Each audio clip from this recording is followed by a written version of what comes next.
जिस तरह से हम सोचते हैं उस तरह से कुछ नहीं होता। कभी कभी परिस्थितियाँ और लोग अचानक हमारी सोच और अपेक्षाओं के बिल्कुल अलग हो जाते हैं, जिससे हमें संभालने का मौका नहीं मिलता, सोचने का समय नहीं मिलता और हम पर हावी हो जाती है। क्योंकि ज़्यादातर लोग वैसे नहीं होते जैसे वे दिखते हैं, और मेरे साथ भी कुछ ऐसा ही हुआ है। मैं अपनी चाची के साथ रहता था क्योंकि वह एक अकेली औरत थी, और जब मैं उनके पास आया था तो वो बिल्कुल ठीक ठाक और मस्त थी। मगर मेरी हमदर्दी ने मुझे वह दिन दिखाए कि मैं किसी काबिल नहीं रह गया था। चाची ने मेरे साथ जो कुछ किया वह मैं सोचकर भी काँप उठता हूँ। मैंने कभी सपने में भी नहीं सोचा था कि कोई इंसान इतना बेशर्म कैसे हो सकता है। मुझे चाची के पास रहते हुए कुछ ही समय हुआ था कि अचानक ही मेरी हालत तेज़ी से ख़राब होने लगी थी, और मैं पिछले कुछ दिनों से अपनी तबीयत बहुत ही ख़राब महसूस कर रहा था। मेरा सर भी बहुत ही भारी था। आज भी जैसे ही मैं सुबह उठा तो मुझे बहुत ही ज़्यादा कमज़ोरी महसूस हो रही थी। मेरे पैरों में तेज़ दर्द था, और यह सब मेरी समझ से बाहर था। आखिर मेरे साथ यह हो क्या रहा था? वैसे तो मैं बिल्कुल ठीक था, मुझे कोई चोट भी नहीं लगी थी। बस इतना पता था कि जब से चाची के पास रहने आया था तब से ही मुझे टांगों के दर्द की बीमारी शुरू हो गई थी। मैं हिम्मत करके उठा और हाथ मुंह धोकर बाहर आंगन में निकल आया। चाची घर की सफाई कर रही थी। मुझे देखकर मुस्कुराई और मेरे पास आकर मेरा माथा चूमा और बोली, उठ गया मेरा शहजादा। और फिर पास पड़े सोफे की तरह इशारा किया और बोली, यहाँ बैठो, मैं अभी तुम्हारे लिए नाश्ता लेकर आ जाती हूँ। चाची का अंदाज और रवैया बिल्कुल मेरी माँ के जैसा था। वह मुझसे मेरी माँ की तरह ही प्यार करती थी। मैं उनके कहने पर पास पड़े सोफे पर बैठ गया और चाची नाश्ता बनाने चली गई। उनको मुस्कुराता देखकर मुझे भी सुकून हो गया था, और भगवान का धन्यवाद किया कि अब मेरी चाची जिंदगी की तरफ लौट रही थी और मुस्कुराना और बोलना भी शुरू कर दिया था। और यह सब मेरी माँ की कुर्बानी की वजह से हुआ था। वह मेरे आने से पहले की तरह हो गई थी, वरना कुछ समय पहले होने वाले हादसे ने उनके चेहरे की हंसी ही छीन ली थी। एक ऐसा हादसा जिसमें चाची के जीने की आस ही खत्म कर दी थी। चाची के जवान बेटे की मौत ने उन्हें अंदर तक हिलाकर रख दिया था। चाची के बेटे की अचानक मौत ने चाची को पागल सा कर दिया था। मेरा चचेरा भाई कुछ महीने पहले ही इस दुनिया से चला गया था। उसे ना तो कोई बीमारी थी ना तकलीफ थी, मगर जाहिर सी बात है, मौत के लिए कोई समय तय नहीं है कि किस समय आ जाए। जिसका जब समय आता है वो भगवान के पास चला जाता है। लेकिन हम इंसानों के अंदर इतना सब्र कहाँ है? हम सब्र नहीं कर पाते और जाने वाले के पीछे रो रो कर खुद को हलकान कर लेते हैं। हम यह नहीं सोचते कि भगवान ने जो दिया है उसे ले भी सकता है। कितनी भी शक्तिशाली इंसान क्यों ना हो, उसे भगवान के पास लौट कर जाना ही पड़ेगा। मेरी चाची भी अपने बेटे की मौत के गम में पागल हो गई थी और बुरी तरह चीख चीख कर अपने बेटे के लिए रोती थी। वह मेरी चाची का इकलौता बेटा था और चाची अपने बेटे पर जान छिड़कती थी। चाची की जिंदगी बेटे से शुरू होकर बेटे पर ही खत्म होती थी। मेरे चाचा की मौत तो बहुत पहले ही हो गई थी। मेरे चाचा अपने पीछे बहुत सारी दौलत छोड़कर गए थे, इसलिए मेरी चाची को पैसों की कोई कमी नहीं थी। बस उनका एक ही बेटा था और उसे उन्होंने अपने दिल से लगाकर पाला था। जीने का सहारा बस उनका बेटा ही था। बहुत ही लाड़ प्यार से उसको पाल पोस कर बड़ा किया था। उसे जिंदगी का हर सुख दिया था। उसकी ऐसी कोई इच्छा ना थी जो चाची ने पूरी ना की हो। चाची का बेटा यानी मेरा भाई बहुत ही आराम से अपनी ज़िंदगी जी रहा था, मगर इसके बावजूद भी मेरे भाई के अंदर कोई घमंड नाम का शब्द नहीं था। वह बहुत ही हंसमुख और मिलनसार लड़का था। उसने अपने लाडलेपन और अमीर होने का कभी नाजायज़ फ़ायदा नहीं उठाया था। और सच तो यह है कि उसकी मौत का हमें भी बहुत सदमा पहुंचा था। वह उन लोगों में से था जो मरते हैं तो सबकी जुबान पर सिर्फ अफसोस और तारीफ ही होती है। ऐसा नहीं था कि वह मर कर ही अपनी अहमियत जता गया था, बल्कि जब वह जिंदा था तब भी पूरा खानदान और जानने वाले उसकी बहुत तारीफ करते थे, जिस पर चाची का सर गर्व से ऊंचा हो जाता था। गर्व से सर उठाकर कहती, आखिर बेटा किसका है? और जब वह मरा तो सबको ही बहुत अफसोस हुआ था। तब मेरी मम्मी ने चाची की पागलों जैसी हरकत देखी नहीं गई और उन्होंने मेरी चाची को सौंप दिया था, ताकि चाची का दिल बहल जाएगा और चाची को थोड़ा सब्र आ जाएगा। इस तरह मैं अब पूरी तरह से चाची के साथ रहने लगा था। चाची भी शुरू में तो मुझे घूरती रहती और मुझे साफ महसूस होता था जैसे वह मुझे मुश्किल से ही बर्दाश्त कर रही है, मगर फिर भी हर समय मुझे सामने देखकर वह धीरे धीरे संभलने लगी थी और अब मेरा बहुत ही ख्याल रखने लगी थी। मुझे अपने बेटे का सामान और कमरा भी दे दिया और खुद मेरे पास सोने लगी थी। मैं समझता था वह अपना बेटा खोने के बाद बहुत ज़्यादा डरने लगी थी है, इसलिए मेरे साथ सोती है। रात को मुझे अकेला कमरे में नहीं छोड़ती थी। मैं भी चाची के इस ममता पर खुश हो गया था और उन्हें अपने कमरे में सोने देता था। लेकिन आधी रात को जब मेरी आँख खुलती तो चाची मुझे जागी हुई मिलती थी, मगर मुझे जागता हुआ देखकर वह मुस्कुराती रहती थी। कुछ दिन तो धीरे धीरे ऐसे ही गुजर गए। मेरी नींद तो अब बहुत ही गहरी होने लगी कि रात का सोता तो मैं अब सुबह ही उठता था, और जब मैं सुबह उठता तो मेरी टांगें बेजान सी महसूस होती थी। शुरू शुरू में अपनी हालत को मैंने थकान समझ लिया था। हालांकि मैं कोई बहुत भारी काम नहीं करता था, बस बाहर निकलकर दोस्तों के साथ घूम लेता था। और अब तो वह भी छोड़ दिया और सारा दिन घर पर पड़ा रहता। मगर मेरी हालत ठीक होने के बजाय वैसी की वैसी ही थी, बल्कि और भी ज़्यादा खराब रहने लगी थी। अब तो मेरा पूरा शरीर ही दर्द करने लगा था। मैं परेशान रहने लगा। चाची को भी बताया, मगर उन्होंने यह कहकर टाल दिया कि थकान होगी, आराम कर लो। तंग आकर मैंने अपने घर वालों को बताया तो वह लोग मुझे डॉक्टर के पास लेकर गए। डॉक्टर ने मेरा चेकअप किया तो डॉक्टर चीख पड़ा, क्योंकि चाची रोजाना मेरे साथ। मेरा नाम सूरज है, मेरी उम्र 18 साल है और मैं एक अच्छे खाते पीते घर में पैदा हुआ था। हम 5 बहन भाई थे। मेरे पिता का अपना कपड़े का कारोबार था, जिसकी आमदनी से हमारी अच्छी गुजर बसर हो रही थी। मेरे पापा सिर्फ 2 ही भाई थे। चाचा के मुकाबले मेरे पापा का बिजनेस छोटा था और हम भाई बहन भी ज़्यादा थे, मगर पापा ने फिर भी हमें बहुत अच्छा खिलाया पिलाया और पढ़ाया लिखाया। जबकि मेरे चाचा का एक ही इकलौता बेटा था।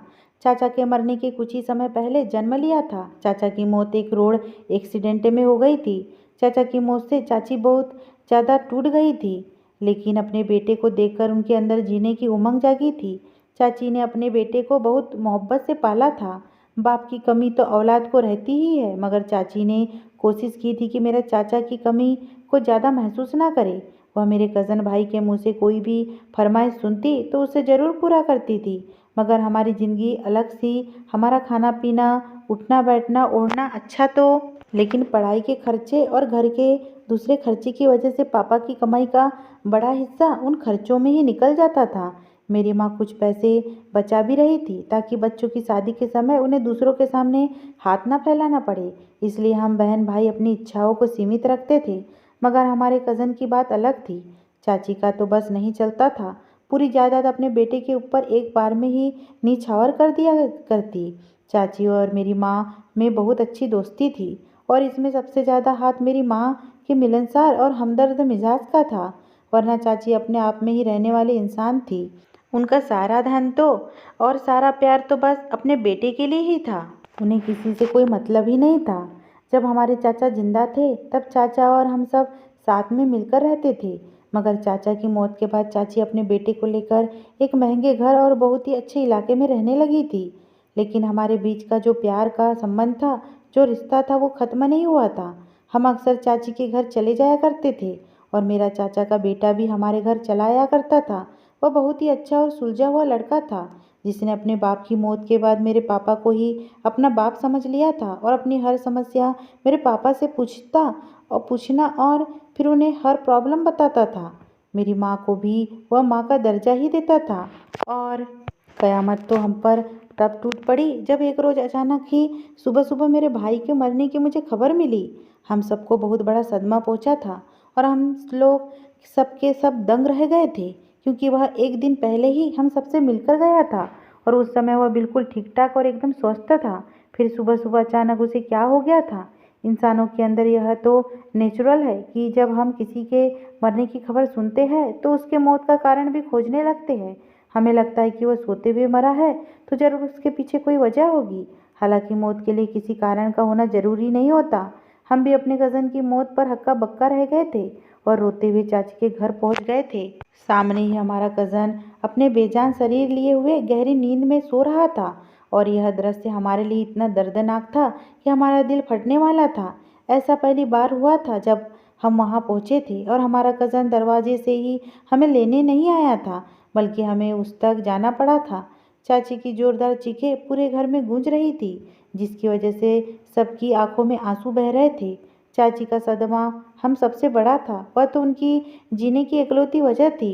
हम सब भी रोते हुए चाची के पास पहुंचे और अपने कज़न की मौत के पीछे का कारण जानने लगे। तब चाची ने रोते हुए बताया कि रात को तो अच्छा भला था, खाना पीना भी मेरे साथ किया, और फिर बोला कि मेरी तबीयत कुछ ठीक नहीं लग रही है और आराम करना चाहता हूँ। चाची ने बताया कि फिर मैंने उसे आराम करने के लिए उसे उसके कमरे में भेज दिया, मगर सुबह जब कॉलेज जाने के लिए चाची उसे जगाने उसके कमरे में पहुंची तो उसका शरीर बेजान हो चुका था। उसकी अचानक मौत ने सबको ही चौंका दिया था। चाची के लिए यह बहुत बड़ा सदमा था। वो तो लगभग पागल ही हो गई थी और जोर जोर से चीख चीख कर अपने बेटे को पुकार रही थी। जब हमारे कज़न के शरीर को अंतिम संस्कार के लिए ले जाया जाने लगा तो चाची बेहोश होकर गिर पड़ी थी।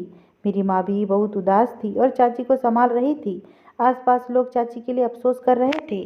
कितनी जमीन जायदाद और चाचा का चलता कारोबार अब किसके हवाले करेंगे, क्योंकि पति तो पहले ही मर गया था और अब जवान बेटा इकलौता सहारा था, वह भी छोड़कर चला गया। लोगों की इस तरह की बातों पर मेरी मम्मी को बहुत अफसोस हुआ। जिसका जवान बेटा छोड़कर चला गया हो उसे भला अब दौलत और जायदाद का क्या करना। सबसे कीमती चीज़ तो औलाद ही होती है। जब वही नहीं रही तो दौलत जायदाद किस काम की है। एक माँ के लिए तो उसकी पूरी दुनिया उसका बच्चा ही होता है, और वही दुनिया चाची की लूट चुकी थी। चाची को बहुत देर बाद बहुत ही मुश्किलों से होश में लाया गया था, मगर जैसे ही होश में आने के बाद उन्होंने अपने बेटे को अपने पास नहीं देखा तो वह उल्टी सीधी बातें करने लगी थी। कभी कहती कि उनके बेटे को किसी ने मार डाला है और कभी वह चीखने लगती कि उनका बेटा जिंदा है, अपने कमरे में सो रहा है, जल्दी से उसे उठा कर लाओ, मैं अभी उसके लिए नाश्ता बनाती हूँ। हम सब जानते थे कि उनकी हालत तो उनके जवान बेटे की अचानक मौत की वजह से ऐसी हो गई है, इसलिए सबकी आंखों में आंसू बह रहे थे।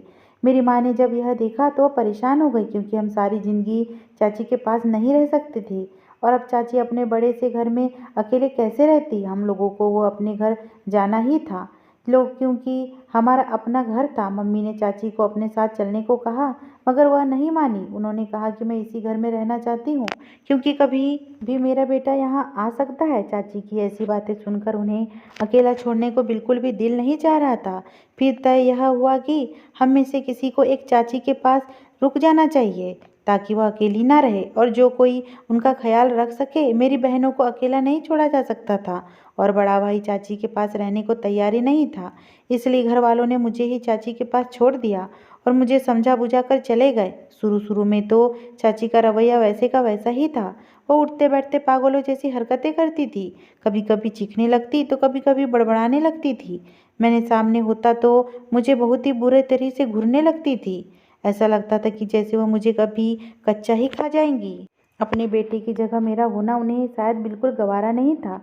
मैं चाची के घूरने से डर जाता था, मगर मैं खुद को समझाता था कि चाची भी इस समय बहुत ज़्यादा दुखी है, उन्हें किसी सहारे की ज़रूरत है। अगर मैं भी डर के पीछे हट गया तो उन्हें अकेला छोड़कर चला गया तो चाची का फिर क्या होगा, वो किसके सहारे जिंदा रहेंगी। यही सोचकर मैं सब्र कर लेता था।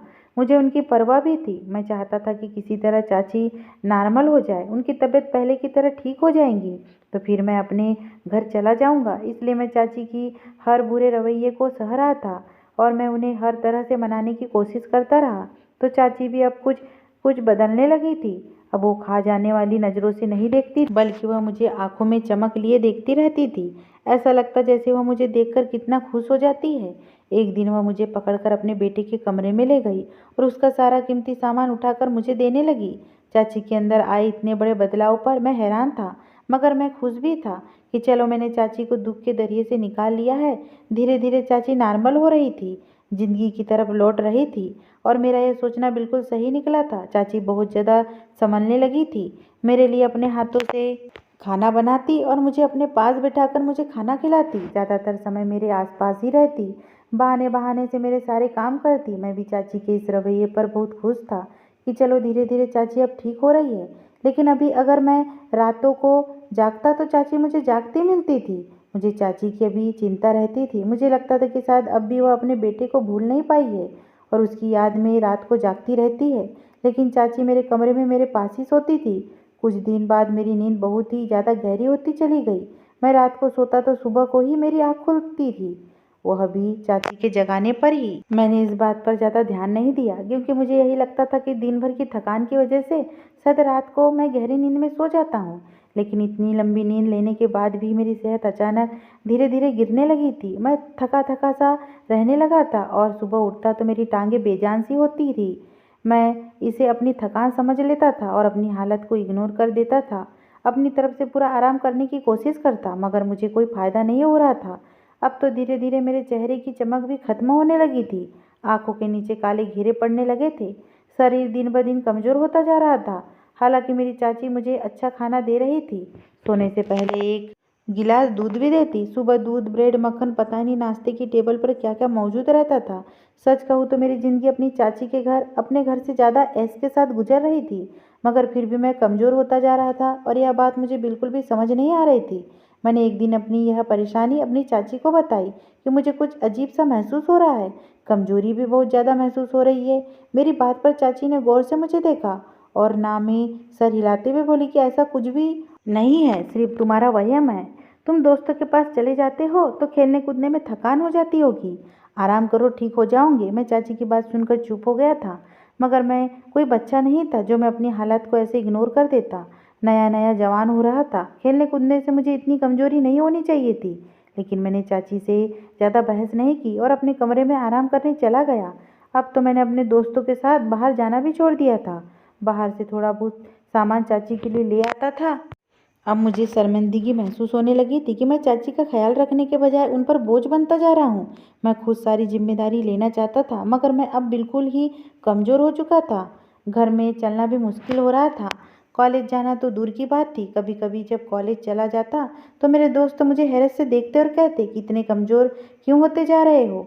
अब तो मेरी टीचर ने भी महसूस कर लिया था और मुझे सलाह दी कि किसी डॉक्टर को दिखाओ, लेकिन मैं करता तो क्या करता। चाची ने तो मेरी बात मानने से ही इनकार कर दिया था और फिर एक दिन मजबूर होकर मैं अपने घर चला गया और उन्हें अपनी समस्या बताई। मेरी हालत देखते ही मेरे घर वाले बहुत ज़्यादा घबरा गए थे। मेरे पापा मुझे उसी समय डॉक्टर के पास लेकर गए। डॉक्टर ने मेरी हालत देखी तो वह भी मुझे देखकर चौंक गए। उसने मेरा चेकअप किया तो वह भी हैरान हो गया। वह मुझसे तरह तरह के सवाल करने लगे कि मैं कहाँ रहता हूँ, मेरे साथ कौन कौन है। पापा और मेरे ऐसे सवालों पर हैरान थे। मैंने डॉक्टर को बताया कि मैं अपनी चाची के साथ रहता हूँ और घर में सिर्फ मेरी चाची के अलावा कोई नहीं होता। डॉक्टर ने यह सुनकर हैरत का इजहार किया और मेरी हालत की वजह से मेरे पापा को बताया तो मुझे और पापा को तेज झटका लगा था। पापा का चेहरा गुस्से से लाल हो गया था और मैं बैठा रह गया था। हम दोनों पापा बेटे सर झुकाए घर पहुँचे तो घर वाले हमारा ही इंतजार कर रहे थे। जैसे ही हम घर में दाखिल हुए, मेरी माँ मेरे पास आई और पूछा कि डॉक्टर ने क्या कहा। पापा शायद गुस्से में थे। वह गुस्से में बोले कि वो औरत दिमागी मरीज है और बहुत ही बेशरम है। पापा तो यह भी बोल गए थे कि चाची ने अपना बेटा खुद मारा होगा। मेरी माँ हैरान रह गई थी कि पापा को समझाने की कोशिश करने लगी कि वो भला ऐसा क्यों करेंगी, अपने बेटे की जान क्यों लेंगी। वह तो उसे कितना प्यार से पाल रही थी।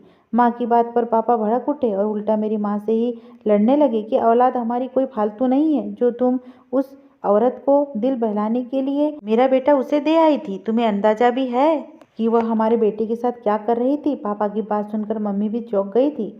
मुझे देखा तो मैं अपना सर झुकाए बैठा हुआ था। मुझे दुख हो रहा था कि मैं उस औरत को अपनी माँ समझता रहा। वह मेरे साथ क्या करती रही। मेरे कानों में तो अब तक डॉक्टर की बात गूंज रही थी। डॉक्टर ने पापा को बताया कि मुझे स्लो पॉइजन दिया जा रहा है, जिसकी वजह से मेरी यह हालत हो गई है और मैं धीरे धीरे मौत के मुंह में जा रहा था। तब मुझे पता चला कि मैं क्यों अब रातों को गहरी नींद सोने लगा था और चाची क्यों मुझे रोजाना सोने से पहले एक गिलास दूध देना कभी नहीं भूलती थी।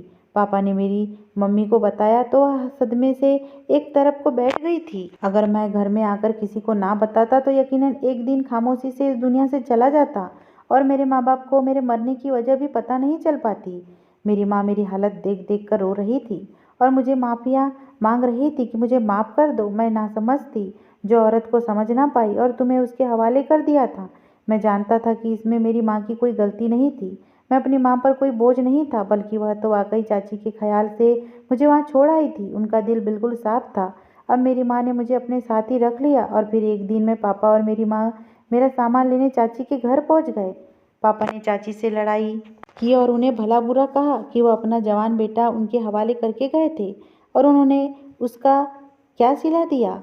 इस पर चाची ने जो बात कही थी उसे सुनकर मेरे माँ बाप की बोलती बंद हो गई थी। उन्हें तो कुछ समझ ही नहीं आ रहा था। चाची गुस्से में चीखते हुए कहने लगी कि तुम लोगों ने मेरी हमदर्दी में नहीं बल्कि मेरी दौलत जायदाद के लालच में अपना बेटा मुझे सौंपा था। तुम लोगों ने मेरे बेटे को भी अपने साथ मिला लिया था। वह हमेशा तुम लोगों के गुण गाते रहता था। तुम लोगों ने सोचा हुआ कि ऐसा करके तो मेरी सारी दौलत हत्या लूंगी। वह ना जाने क्या क्या बोलती जा रही थी। तब हमें पता चला चाची के दिल में हमारे लिए कितनी नफरत भरी हुई थी। चाची को लग रहा था कि हम दौलत जायदाद के चक्कर में उनके बेटे से इतना प्यार कर रहे थे, हालांकि ऐसा कुछ भी नहीं था। फिर मेरी चाची मेरी माँ से चीखते हुए बोली कि मेरे बेटे पर डोरे डाल रखे थे। तुम लोगों ने अपनी बहन की बेटी की शादी मेरे बेटे से करवाना चाहती थी, जिससे कि मेरे बेटे को छीन सको और सारी दौलत हत्या सको। उस दिन भी मेरा बेटा मेरे पास यही कहने आया था कि माँ, ताई जी की बहन की बेटी से शादी करना चाहता हूँ, मैं उसे पसंद करता हूँ। और मैं फ़ौरन समझ गई थी यह सब पट्टी तुम्हारी पढ़ाई हुई है। मैं फ़ौरन मना कर दिया था।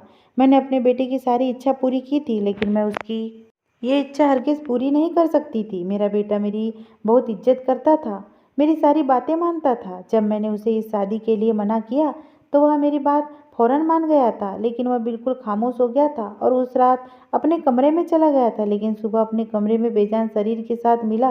मेरे बेटे की यह मौत हादसा नहीं थी, बल्कि मुझे विश्वास है कि तुम लोगों ने ही मेरे बेटे के साथ कुछ गलत किया था। चाची की घटिया सोच पर हम लोग काँप कर रह गए थे।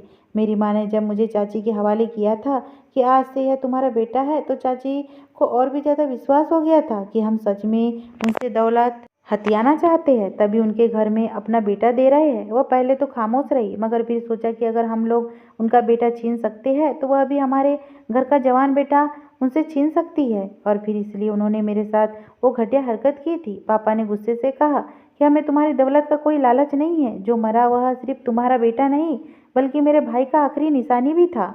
पापा ने कहा कि हम ऐसी दौलत पर लानत भेजते हैं जिसके लिए किसी मासूम की जान देनी पड़े। पापा और मम्मी सारा सामान लेकर घर लौट आए और चाची को अकेला छोड़ आए थे। पूरा घर मेरे आसपास जमा रहता था और मेरा पूरा ख्याल रख रहा था। सबको मेरी मौत का डर था। सब मेरा ध्यान रख रहे थे और डॉक्टर के कहे अनुसार मुझे टाइम पर दवाइयाँ दे रहे थे। अब मैं धीरे धीरे ठीक होने लगा था, लेकिन मुझे अभी अपनी चाची का ख्याल आता था। मुझे उनका वह चुप चुप कर रोना याद आता था कि वह कैसे अपने बेटे के गम में छुप छुप कर रोया करती थी। मैं तो उन्हें अपनी माँ समझने लगा था और उनके साथ रहने से मुझे उनसे मोहब्बत हो गई थी। मैं उन्हें अपनी माँ समझने लगा था। जैसे ही मैं ठीक हुआ तो चाची के पास फिर से पहुंच गया था। चाची मुझे देखकर नजरें चुराने लगी थी। वह बहुत ही कमज़ोर और बीमार लग रही थी। मैंने उनके हाथ थामकर उन्हें अपने साथ चलने को कहा। मैंने चाची से कहा कि आप अपनी सारी दौलत जायदाद को गरीबों में बांट दो और गरीबों के लिए एक बड़ा सा हॉस्पिटल बनवा दो, जिसमें गरीबों का मुफ्त इलाज किया जाएगा। हो सकता है ऐसा करने से आपके बेटी की आत्मा को शांति मिलेगी और आपके दिल को भी चैन मिलेगा। मुझे आपके दौलत जायदाद का कोई लालच नहीं है। मेरी बात सुनकर चाची रो पड़ी थी और मुझसे माफ़ी मांगने लगी। उन्हें अपने किए पर पछतावा होने लगा था। मैंने माँ समझकर अपनी चाची को माफ़ कर दिया। उन्होंने अपनी जायदाद का आधा हिस्सा मुझे देने को कहा, लेकिन मैंने मना कर दिया। फिर चाची ने अपनी सारी दौलत जायदाद आज गरीबों में बांट दी है। अपने बेटे के नाम से एक हॉस्पिटल बनवाया है और उसमें गरीबों का मुफ्त में इलाज होने लगा। अब चाची हमारे साथ ही रहती है। उनके चेहरे पर सच्ची खुशियाँ दिखाई देती है, जिसे देखकर मेरे दिल को बहुत सुकून मिलता है। मेरे घर वालों ने भी चाची को माफ़ कर दिया है और हम सब लोग अब मिलकर रहते हैं। अगर ये स्टोरी आपको पसंद आई हो दोस्तों और चैनल पे नए हो तो प्लीज़ चैनल को सब्सक्राइब करना बिल्कुल ना भूलें। धन्यवाद।